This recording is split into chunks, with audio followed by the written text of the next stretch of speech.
Chapter 205 to 207. "So what should I do?" Raki asked with a hint of seriousness in her tone. Wind caressed her hair while her eyes were locked below. Her golden serpent-like eyes had a predatory gaze to them right now. Her lips were dry because of the wind as she waited for an answer to her question. "Let me think." The dial in her hand sounded out. It was Amon's voice that went silent for about 3 minutes before a laugh came out of it. I would have loved to show her what it means to target people useful to me. But certainly, this is not that time."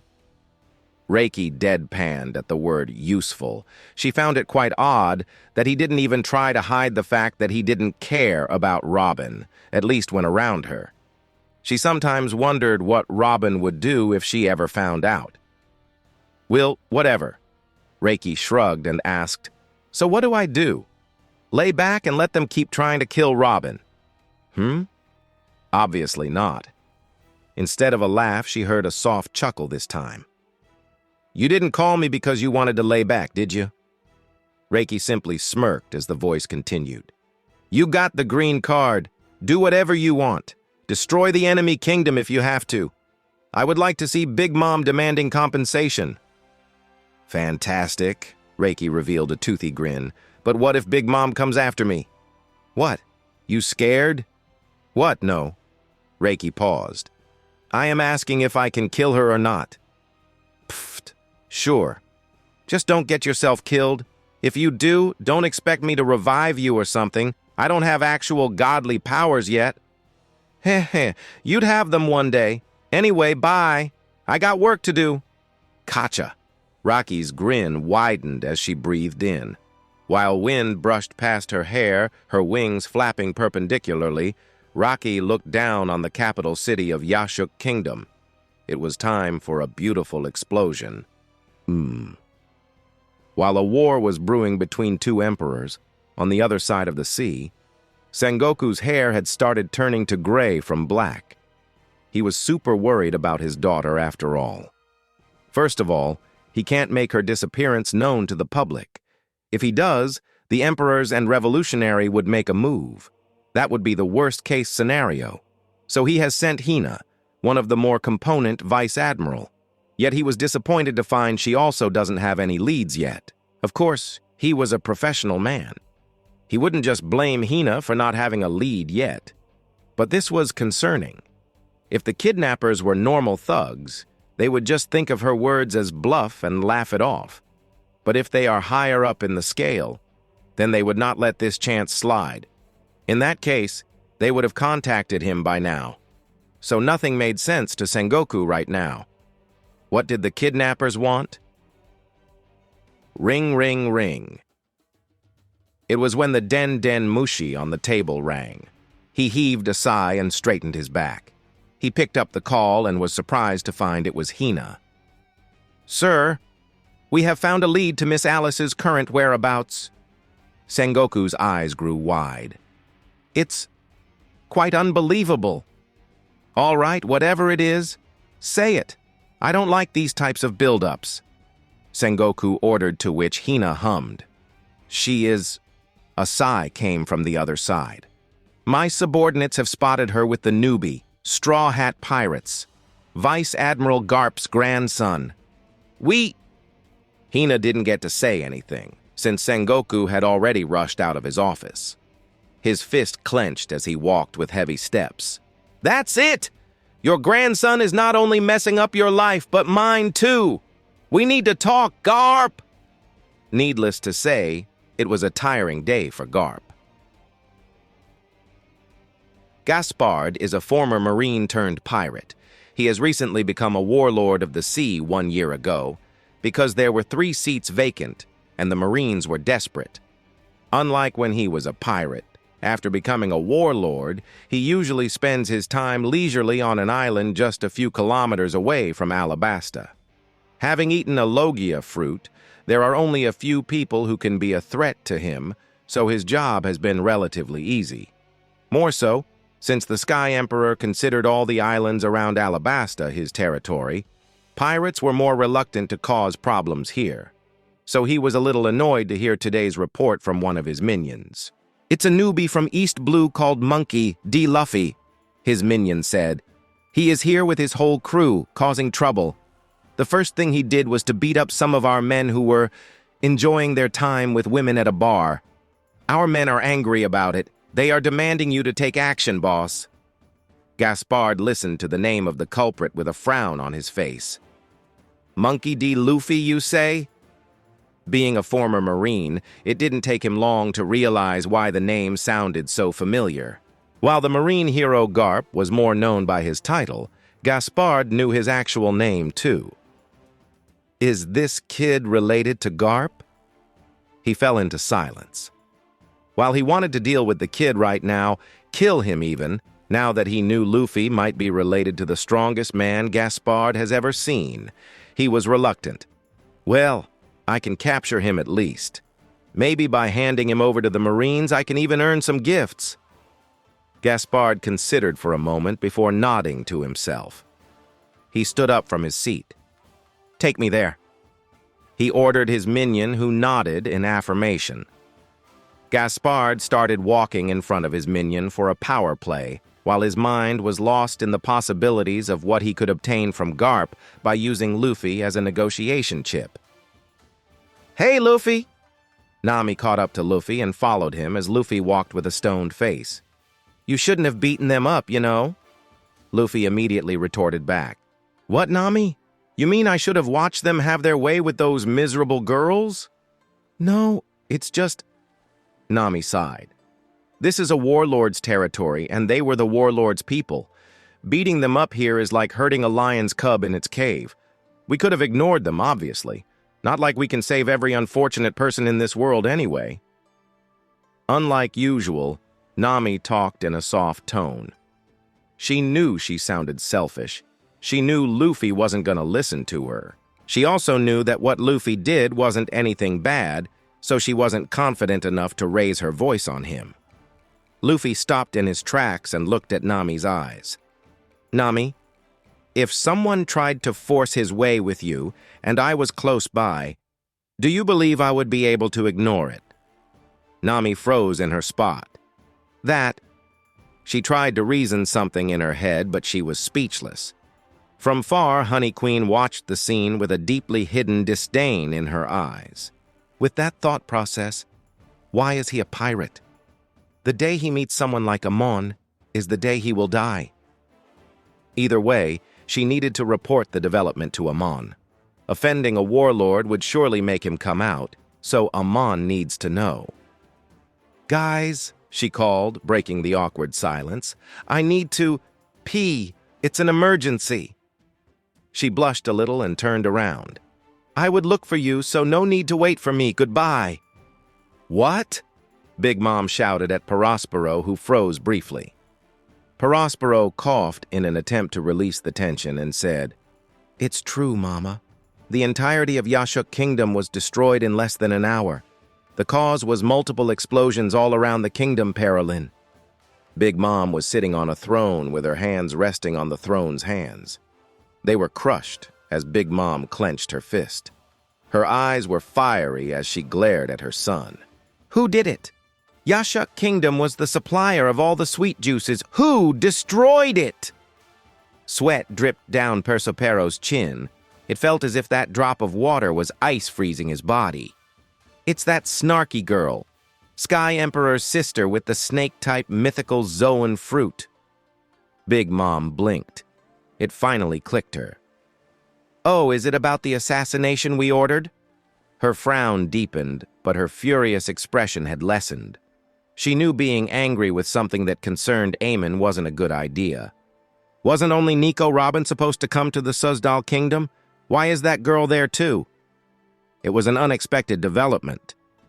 Big Mom paused. "So they found out I sent assassins after Nico Robin?" "I don't think so," Prospero answered. "They have found out that the Yashuk Kingdom has been sending assassins after them, but it's highly unlikely for them to realize that we are the main culprit," he said. "They probably got angry that Nico Robin was constantly getting assassination attempts and somehow linked it with the Yashuk Kingdom, Paralyn." Big Mom's lips stretched to her ears. Mama, this is a good outcome. We can force Amon to hand over Rocky in compensation for this destruction. Of course, he won't hand over his sibling. People of the Blue Sea didn't know Rocky wasn't blood-related to Amon, so they tend to overvalue her worth. So we would demand Nico Robin in exchange. With the threat of a war happening, he is bound to agree. Mama! Prospero sighed internally, seeing her anger vanish. Prospero, Big Mom called. Go and call Amon. Tell him we need to talk. Prospero smiled awkwardly. Mama, I have tried connecting with him already. I was unable to. And while I tried connecting with his subordinates, I found that Sky Emperor is busy with something important and won't be available for months. He won't be available for months? Big Mom slammed her throne. Send Katakuri to the Suzdal Kingdom. I would like to see how he doesn't come out when his sister gets abducted. Days later, Charlotte Katakuri was in his ship going towards the Suzdal Kingdom, an island close to Fishman Island. According to his mother's order, he is supposed to abduct the girl named Rocky. She has a bounty of 1.4 billion bellies, 400 million higher than himself. Did it make him doubt the result of his mission? Not at all. He was instead looking forward to this. Last time, he was shocked to find the Sky Emperor having future sight. That alone made him realize Amon was on a whole other level than himself. But this girl can't be that far from him, right? He would find out soon anyways. He looked at the island far from here. It's been a week since he has left for this island, and he is finally here. Let's see how fun this mission is going to turn out. Katakuri walked away from the deck of the ship to the cabin with heavy steps. Meanwhile, la. Rocky was playing with her smart dial while humming gaily. Damn, these game thingies are real fun. Rocky was laying in her bed.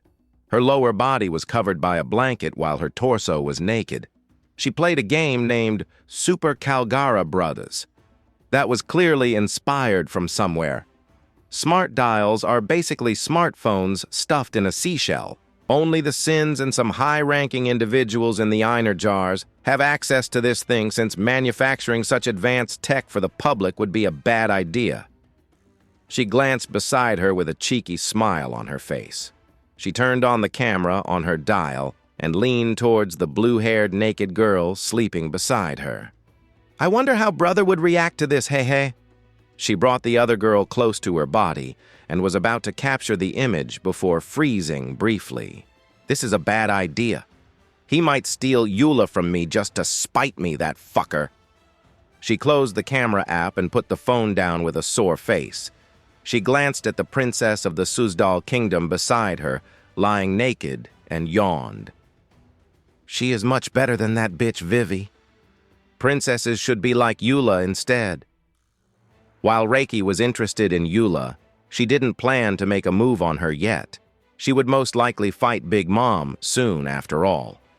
But when she flirted with Eula a little, the girl easily gave in. Though mostly because she assumed pleasing Rocky would make her get the throne easily. Meh. Just because I slept with her doesn't mean she gets to become the queen. Fuck politics. I would let Robin handle it. Knock, knock, knock. Rocky heard multiple knocks fall on the door as she looked in that direction. Her golden eyes penetrated the walls and saw who it was. Come in. The door creaked open as Robin walked inside the room. She froze as her eyes landed on the bed. Her gaze shifted between the sleeping princess and Rocky, who was on her dial. Sigh. Robin rubbed her forehead after a sigh. Get up. You have a job to do. What is it? Rocky glanced at Robin. Big Mom Pirates' ship has been located. Finish what you started. Oh? Rocky sat up. Big Mom is here? Damn, that's late. No, it's Charlotte Katakuri. It's bold of you to assume an emperor would come so casually, Robin said. Rocky's face fell in disappointment. What? She sent a weakling after me? She fell on her back again. I am not going. Waste of time, Blay. Robin turned around. Ugh, that's it. I am telling Lucy you have been fucking around instead of doing your job. Hey, wait, I will go. Reiki groaned and got up, picked up her white shirt and wore it on her torso. The buttons barely held her chest. Then she walked out after grabbing her swords. Fuck, I will make this Katakuri pay for this. An arm should be enough.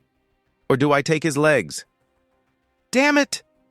Honey Queen cursed as she typed something in her smart dial rapidly. She tried contacting Amon, but he didn't pick her call. So instead, she was writing him a long message about what happened. Done! She tapped send, then waited in anticipation as a check mark had been put beside her message, indicating that it had successfully been sent, causing her to heave a sigh. I did my job. It's not my fault if he doesn't see it. Honey Queen shrugged and put the dial in her pocket. Now, where did they go? Honey Queen concentrated her observation haki to search the whole island while a frown found its place on her face. She opened her eyes and sighed. Ah, shit. Honey Queen quickly jumped in the air using Geppo and kicked the air fast, diving towards the east of the island where the presence of Straw Hats was clashing with a few other men. Damn that rubber bastard! Minutes ago, cough. A dark-skinned, bulky man coughed out his saliva as he fell on his back. Ha ha! As expected of Luffy. Go! Luffy, go! A man with a long nose, Usopp cheered from the sidelines. Zoro and Sanji were wandering around the eastern part of the island. Just like Luffy, they had also gotten themselves into a fight. But unlike Luffy, Zoro and Sanji were losing. Needles and Shiraya Baskud, two of Gasperde's trusted men, were fighting Zoro and Sanji. Meanwhile, the other minions were keeping Usopp busy. This was the situation until Luffy and Nami reached this place. Luffy waited at first, since he didn't want to take out the people who his crewmates were fighting, but after Needles defeated Sanji, he had to jump forward. That's when the dark-skinned, bulky man jumped in front of Luffy and was one-shotted by him. Back to the present, Luffy eyed Needles. His gaze was sharp as he prepared to attack using his Gomu no pistol. But, before he could do so, a heavy voice interrupted him. Now, why don't you calm down, Straw Hat? A person walked towards the fighters with heavy steps. Or your grandpa would be sad at your death. Huh? Luffy turned towards the voice and glared at him. Who are you huge head? It's Gaspard, but that's not important. Why don't you sit still and let me capture you instead? Gaspard started and walked in front of Needles. I am sure you wouldn't want to fight a Logia user, Nami gasped from behind Luffy. Luffy, that's the warlord Gaspard. He is super strong. Don't let him catch you off guard. Ignoring Nami, Luffy frowned at the word Logia. He raised his fist at Gaspard instead. Wanting to get a practical answer, he punched forward. Luffy's punch rushed towards Gaspard's chest and went through his body as if it was made of tofu, making Luffy frown. Ah, attacking me even though I wasn't done talking. Surely your grandfather didn't do a good job in teaching you proper manners. Gaspard blurted all to Luffy's annoyance. It was at this moment when Gaspard raised his fist as it morphed into an axe made of green candy. Let me show you the powers of my candy fruit. He kicked the ground and reached for Luffy in an instant. His hand blurred and went towards Luffy's hand. He didn't want to kill Luffy, but cutting a limb off should be fine, right? Luffy was caught off guard because of the speed. He nonetheless raised his fist to counterattack since dodging seemed improbable. He wanted to punch Gaspard's face before the axe could have hit him, but at this rate, even though his punch would land on Gaspard's face, the axe would also land on his arm, severing it in the process. It was then, whoosh, as a leg appeared between Luffy and the axe, and immediately the axe hit the leg. But rather than being cut off, a clink sound resounded throughout the place instead. My, is that all your candy can do? The owner of the leg said, a smirk on her face. So weak that even my honey body is solid enough to block it, you limp dick bastard? Gaspard's eyes became bloodshot at this. You! Shut up, pig. Don't you see the queen talking? The blonde woman, Honey Queen, smirked as her raised leg moved like a snake and wrapped around Gaspard's arm in an instant. What are you? Gaspard was interrupted as he felt a strong force pressing his arm hard. The next second sound of multiple bones breaking sounded. Ah, you witch! Honey Queen chuckled darkly. She can solidify her Logia body, something very few Logia bodies can achieve. You're in Skypia. We had a hard time getting our hands on this. You better be careful with it, Judge said sternly to Karna, who cracked up. Hey, this is fascinating. This Caesar guy is better than I thought. He can never make the proper thing, but what he made is good enough, Karna commented while inspecting a 20-meter-tall yellow-skinned giant humanoid body. Judge crossed his arms and maintained his gaze to keep the boy in check, while thinking, that's Caesar. He has improved a lot since the last time we crossed paths. Because of the deal he made with Daffy 2 years ago, Amon can use Caesar every now and then. Obviously, with such an opportunity, Amon didn't forget to threaten Caesar with his life if he doesn't listen to any command. In canon, Caesar had made the numbers for the beast pirates. The numbers were once humans whose lineage were changed based on an oar's DNA, as far as Amon could recall.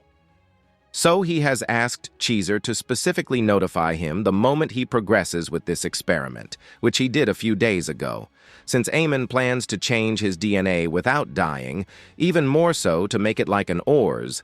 This body of a number that Caesar had sent would help a lot. The main problem of dying when changing his lineage would be gone with this.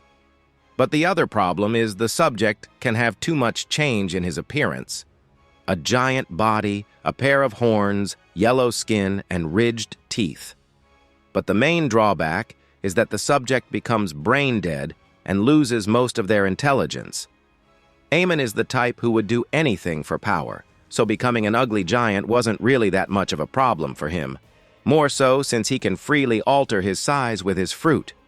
The only drawback in appearance would have been his ugly face, but he was happy to accept that for power. However, the bigger problem was the intelligence part.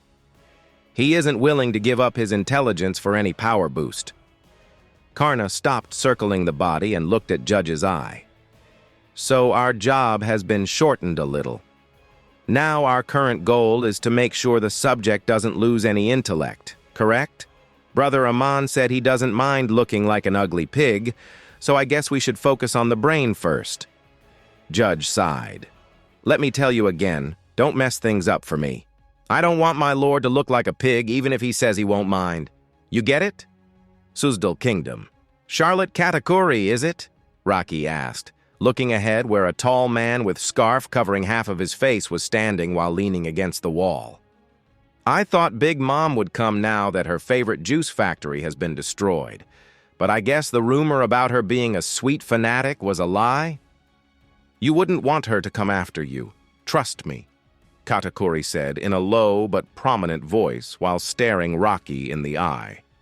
Rocky was wearing skin-tight jeans and a white shirt with loose buttons that was ragged because of her nightly activities. She scratched the back of her head with an annoyed look on her face. Oh, come on, stop with that attitude of yours. Katakuri stayed silent until the end. Rocky groaned and took out both her swords. All right, fine. Let's just finish this quickly. I am a very busy woman. Foosh! Kicking the ground, Rocky vanished from sight.